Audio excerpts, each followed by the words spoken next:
All right, we are live. Hello, everybody. Welcome to this week's episode of the weekly BrYangle Report. My name is Brian Weiss. I'm broadcasting from right here at Henry's in Newmarket, Ontario.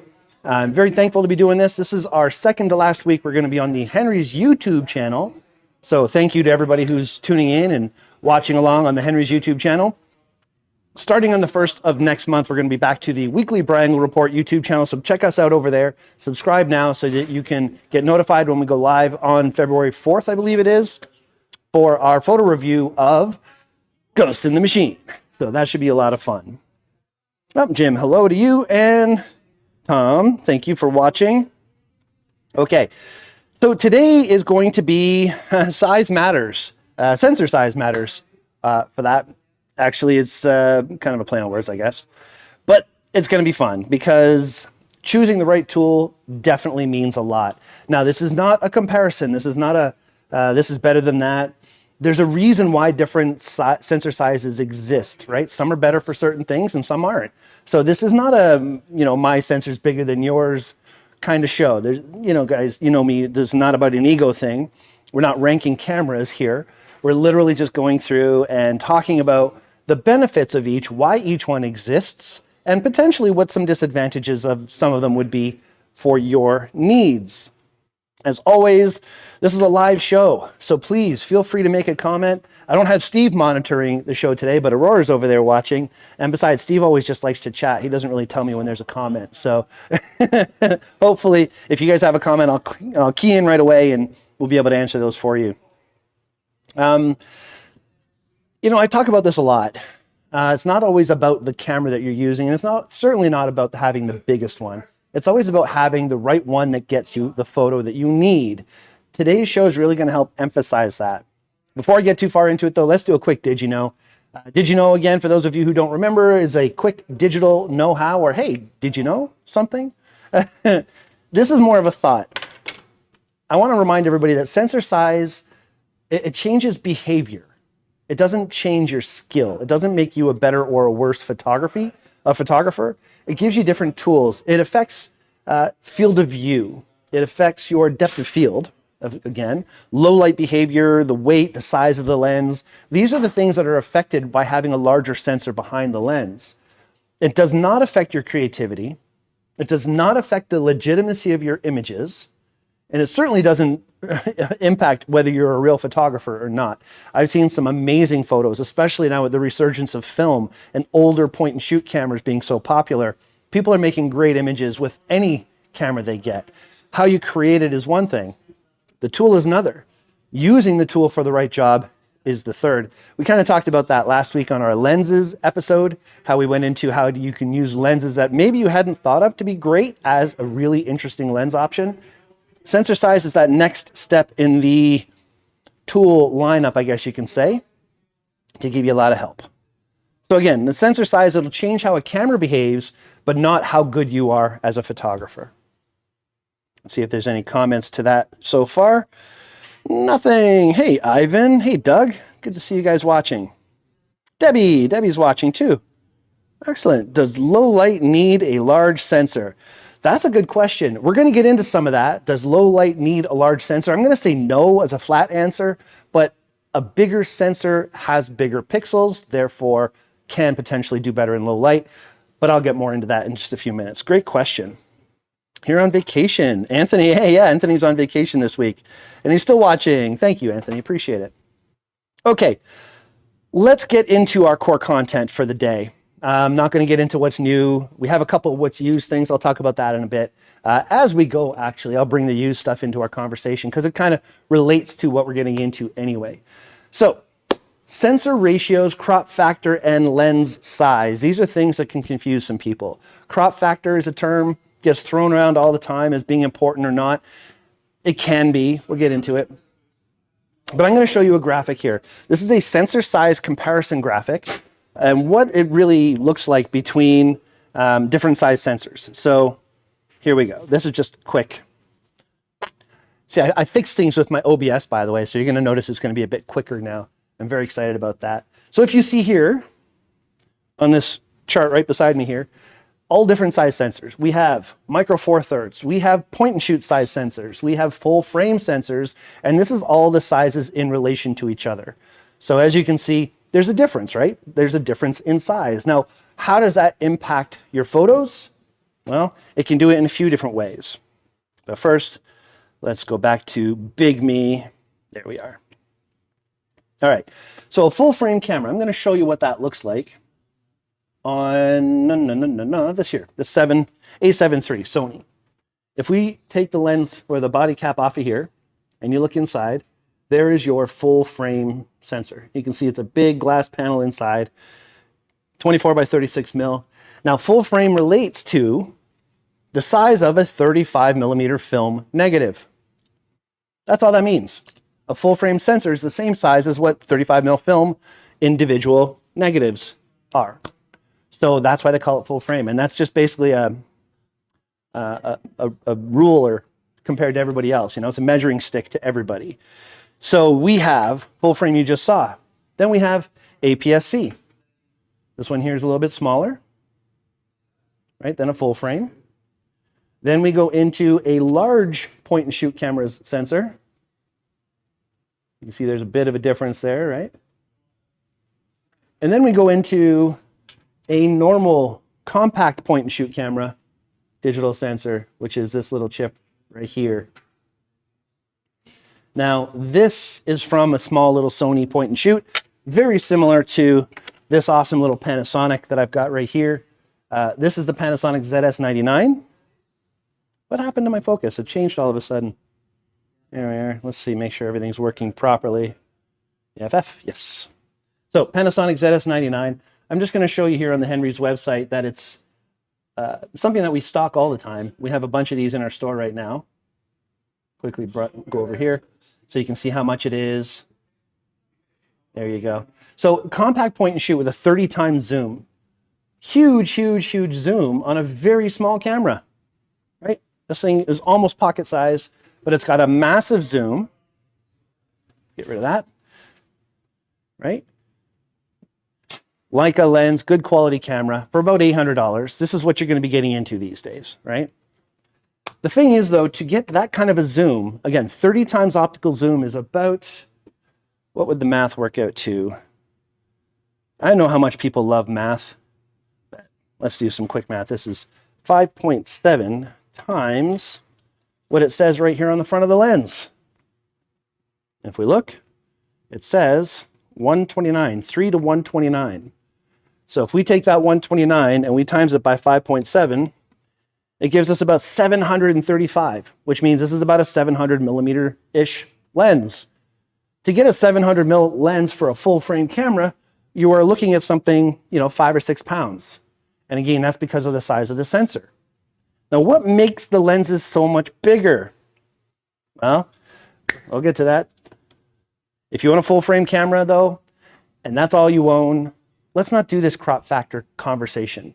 If you only own one sensor on your camera, one camera with the same size sensor, you put a 24 mil lens on, it's 24 mil. You hold it to your eye and you see what it sees. Now, if you have two cameras, one's a full frame and one's a crop sensor, if you put that same 24 mil on both cameras, on the crop sensor, the back of the lens, the sensor's smaller, so it sees through less of the lens. And that's where you're getting this quote unquote crop factor. Now, different size sensors have different crops. I mentioned the point and shoot would be a 5.7. If we look at the micro four thirds sensor, Olympus uses micro four thirds. Hit OK there. And display. This guy. Yeah, that's what I've been doing. There's this focus stop. Focus dot. Yeah. I think it's gone now. Yay. Technology. Okay. All right. So there's the 4/3 sensor, and you can see it's just a very small little sensor, but it's still an interchangeable lens system. So because the sensor is so small, 4/3 lenses are also small. Let's move along here. So again, crop factor is not changing the lens. It's just changing how much of the image that the sensor is seeing. So I've got a neat little chart here or something else to show you that kind of emphasizes that. It's a kitchen window. I always give this example here in the store, and I always draw it out. I got creative this time, so you're going to get to see my special kitchen window thing. Let's get rid of this camera too, and I can show you what I'm talking about. Here you go. So if you look on the image on the left, there's a window. It's like your kitchen window. You look out that window and you see a house. And to the left of the house, there's a person standing there, and to the right of the house, there's a tree. If all of a sudden that window was smaller, you'd only see the middle part of the house. So the lens isn't actually cropping. The window's not changing where the house is or where you're standing next to it. You're just seeing less of it. That's what a crop factor is. And this is a really good example of how that really works.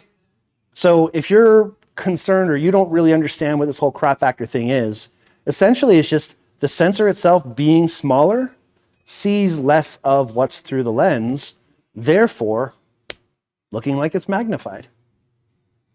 Let's see if anybody has any questions on that, because I think that's a topic that confuses a lot of people.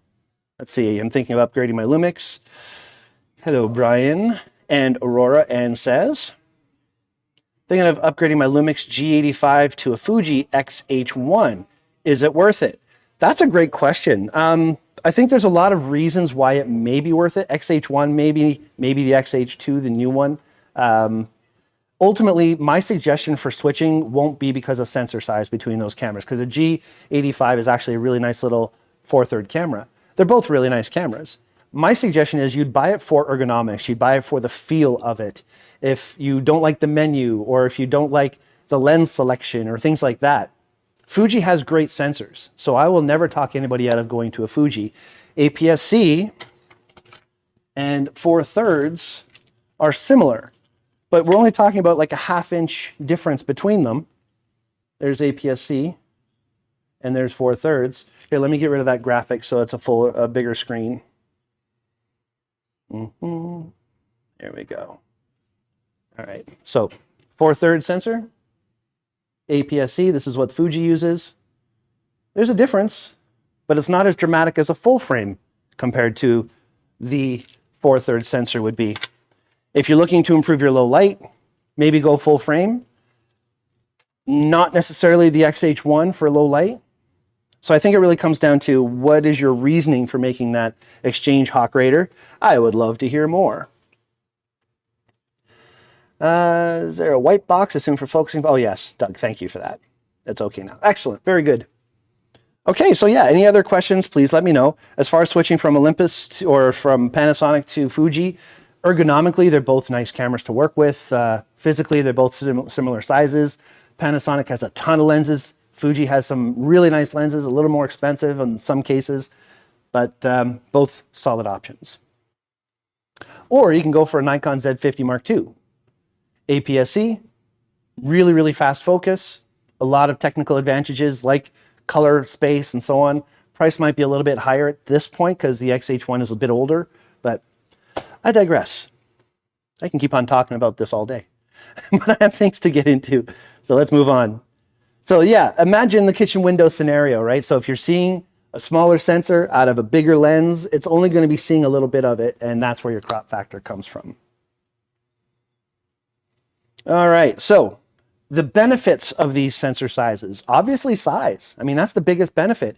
You go to a smaller camera, something like this that you can take on vacation and zoom in across the street or see a bird out in the field.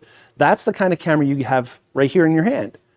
The thing is though, when you have a larger sensor, your pixels can be larger. And when you have a larger pixel, that's going to handle heat better. When ISO gets raised on a camera, you force more electricity or more heat through the pixel, it makes it hotter. And that hot kind of thing going on is actually what's going to give you digital noise. So the smaller the sensor and the more pixels on there, the smaller the pixel, the more noise you see. So that's why full frame cameras with, not too many pixels are much better for low light than APS-C sensor cameras. It's all about pixel density, pixel size. The thing is though, when you start putting 50 megapixels or 100 megapixels on a smaller sensor, they have to be so small you're going to have a compromise. You're going to have tons of file size, like your file sizes are going to get huge. You're going to be running through hard drives like crazy. You're going to be dealing with a lot more noise created by the heat from high ISO. However, if you use noise removal software, Topaz, Lightroom, things like that, the more pixels you have, the more data they have to work with. That AI noise removal these days is insane. So this is where more pixels can help bring back the clarity and the detail at high ISO. New technology is changing these laws of physics, I guess you can say, quite a bit. And noise is definitely one of those things that's changing quite a bit. Let's see here. That's good comments today. Crop sensor would be good for wildlife with the crop factor, but if you crop the full frame, is it the same? Yeah, I mean, crop factor is great for wildlife because you gain an extra 1.5 times reach, but also it depends on the light you're shooting in. If you're shooting in a beautiful day and your ISO is very low, it's going to be great with both cameras. You can crop in like crazy. When the weather gets a little harsher, if you're kind of shooting on a day like today where there's a lot of cloud cover, when the ISO starts to go higher, that's where you'll start to see a negative with the smaller sensor cameras. Your pixels will look a little bit noisier. What about the relationship between sensor size and dynamic range? You know, larger sensors generally have a bit better dynamic range. Technology is changing things. The partially stacked or the stacked sensors or global shutters, these are things that are changing these physics I'm talking about. So noise and dynamic range are changing. And also dynamic range is kind of a funky thing to really get into. For example, my Z6 III, when it was first announced, it was said to have less dynamic range than the Z6 II and some other models. I can push the darks like you wouldn't believe just as much with this camera as I could with the previous one. So there's spec and then there's tangible, usable differences. And I don't think we need to put too much weight on that dynamic range number these days because there's so many things that are improving around it. But generally, yes, full frame cameras, that's one of the benefits is generally you get a bit better dynamic range. So full frame actually have larger pixels. Not necessarily. It's about pixel density. If you have two sensors that are exactly the same size, one has 24 megapixels, one has 50 megapixels, you have twice as many dots on the same surface. So each dot would have to be half as big. Just physics, the way things fit, right? So it's not always larger pixels. If you have more pixels on the same size, your pixels are smaller. So it's not always about larger pixels. It's more pixel density. I hope did that answer the question clearly, you think, Aurora? Yeah? Mr. Monaco, I would love to hear if I did not answer that question properly. Okay, thanks, moving on. Okay, so for 4/3 cameras, they are smaller, they're lighter, they have incredible stabilization. Smaller sensors are very forgiving for focus, so you have more depth of field, I guess you can say, with a smaller sensor. Like a cell phone. If I were to take a picture of Aurora right now, this camera would be in focus, she would be in focus, and so would the background if I was using a cell phone. But if I'm using a large sensor camera, one of those impacts is less depth of field. You'd notice a little bit more blur before or after Aurora. The benefit? Wildlife. Travel. Travel because they're small, lenses are smaller. Wildlife because you can zoom in really far without a huge, massive kit. This is why a lot of people these days who want to just get lighter and lighter and lighter will go for the Olympus, OM System, Panasonic cameras, because a 300 millimeter lens is this big, not this big, right? So it saves you a lot of space. So again, the smaller sensors exist to solve specific problems. Now, APS-C, I think, is the most balanced sensor for people. It's big, but it's not ginormous, and it's certainly not small. The technology in them is fantastic. You have smaller lenses in full frame, and I've got an example of that here. This is a Sigma 18-250 lens for APS-C sensor cameras. This is a Canon mount, and by the way, this lens right here is selling for only $230. So going back to last week's show, this is a macro as well. So you zoom into a certain point and you've got really great close focus on these lenses. But this is a full frame 24-105, almost the same size. So a full frame lens generally is larger than an APS-C. And a big difference is if you look at the back of the lens, in fact, Why don't I not go RF versus EF? I don't even have my lights on here. Let's go Canon versus Canon. There we go.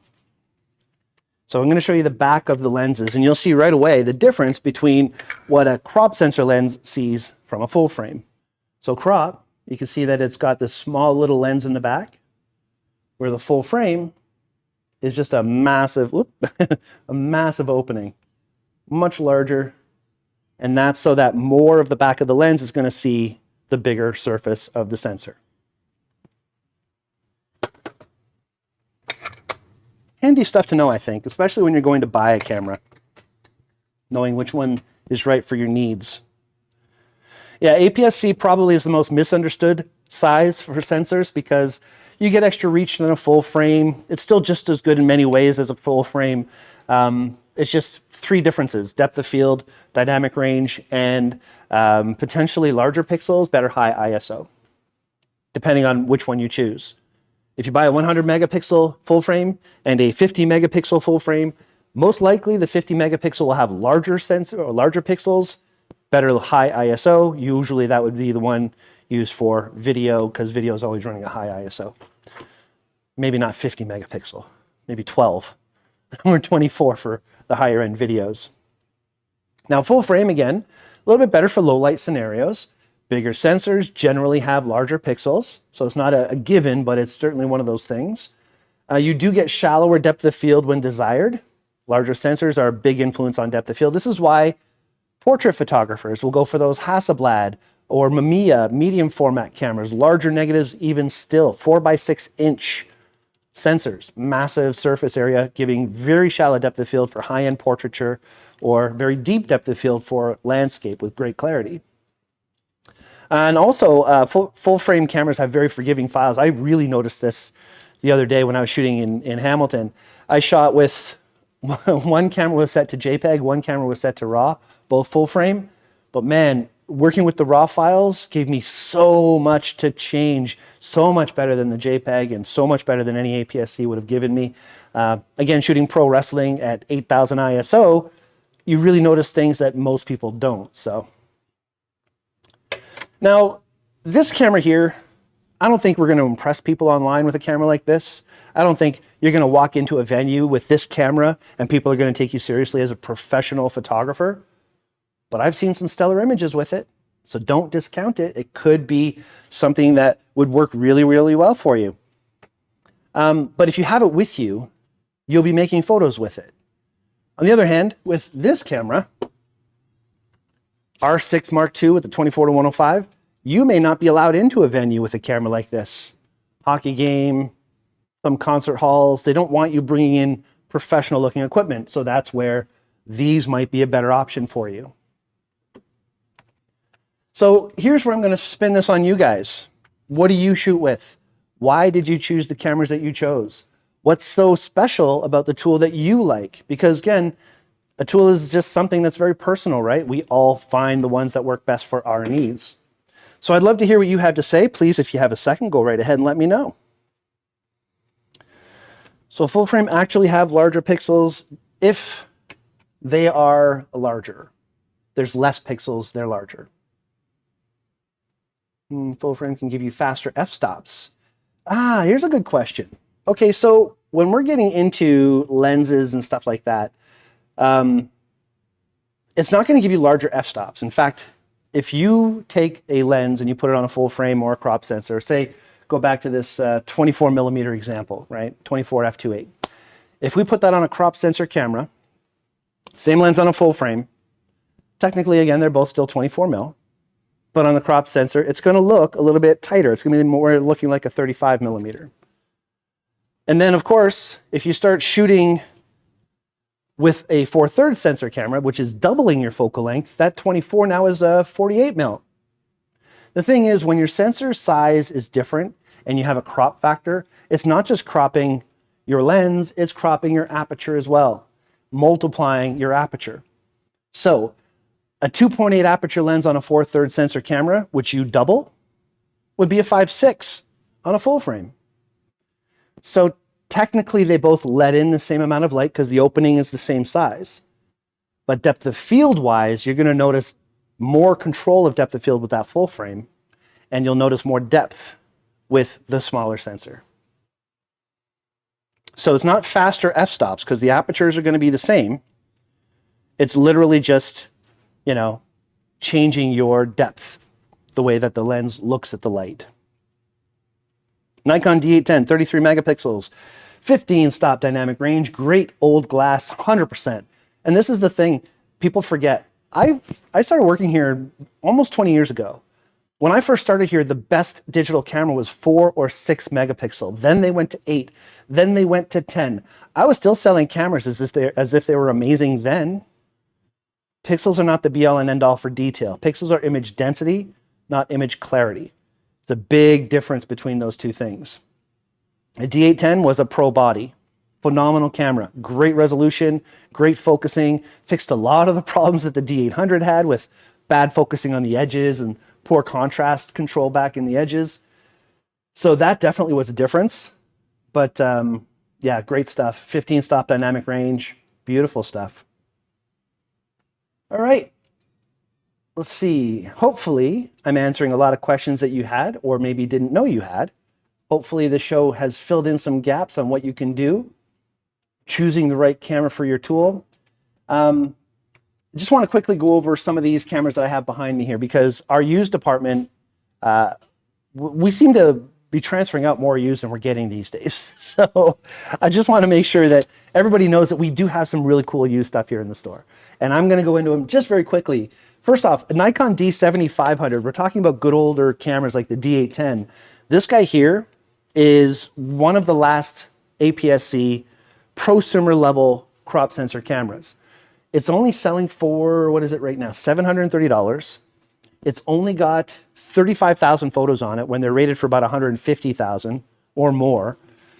Beautiful little camera. It's got the articulating screen. It's the newest, latest, greatest in focusing, so it focuses really well. Great video. Solid option if you want a good APS-C camera for your selection. I already showed you the GH5 that we have. GH5 is selling right now for $1,300. That's only got 5,000 actuations on it. I think it's because most people use the GH5 for their video benefits because they are spectacular for video. 16 to 35 f2.8 Canon. We actually have this in stock EF mount. EF is starting to phase away, guys. It's mostly RF that we're seeing these days. Maybe not in the used, but in the new for sure. So to have a really nice 2.8 EF lens, if you already have like a 5D Mark IV or 1DX Mark III or any of these really, really nice cameras, great for landscape, great for real estate, great for, you know, any interior photography, action, concerts, all that kind of stuff. 16-35-2.8. And that's about it. We're just at about 5:30. I hope you guys had a great time watching this week. Remember, next week is going to be the inspiration show for the photo challenge, Ghost in the Machine. Thank you to everybody who's already submitted photos for the challenge. They've got some really good ones already, which I'm stoked about. And I can't wait to see what you guys do for more. Let's see, great time to get EF lenses for a decent price. 100%, 100%. Yeah, absolutely. Used stuff, by the way, you can buy used stuff anywhere, but if you buy it from Henry's, you get a 90-day warranty. You can add 3 years extra warranty to it. You can get your filters. You can make sure that they've been checked out. You're not going to be buying anything moldy or nasty. Certainly something to come in and have a look at our used department. By the way, you can go to henrys.com, search all the stuff, see what stores have it. Give us a call here in Newmarket or any of our locations. Let us know which one you want. We'll put it aside or we'll order it in for you. Something to think about. Good stuff. Thank you, Doug. I appreciate it. Good info. You know, these are things that can confuse people. And a lot of people put a lot of math into it and talk about all these confusing things that makes it even harder to understand. But if all you're realizing is you've got a sensor, you've got a back of a lens. If the sensor gets smaller, you're seeing through less of the lens. That's called crop factor. And that's what I was talking about today. Anything you think I should add, Aurora? No? I covered quite a bit. And let's see if there are any other things to get into. The buy more, get more promotion is still going on. You can come in and redeem your coupons until the 29th of the month. Oh yeah, next month, inspiration show, or not next month, next show, inspiration show for Ghost in the Machine. I love these inspiration shows, and I don't know if you guys feel the same way I do, but the inspiration show for Ziggy Stardust literally changed how I photograph to this day. So I really hope that you guys get a kick out of these inspiration shows. Tune in next week as well and watch, because there's always some interesting things to be had. Thank you all so much. I will see you all next week. Have a great week shooting. Bye-bye.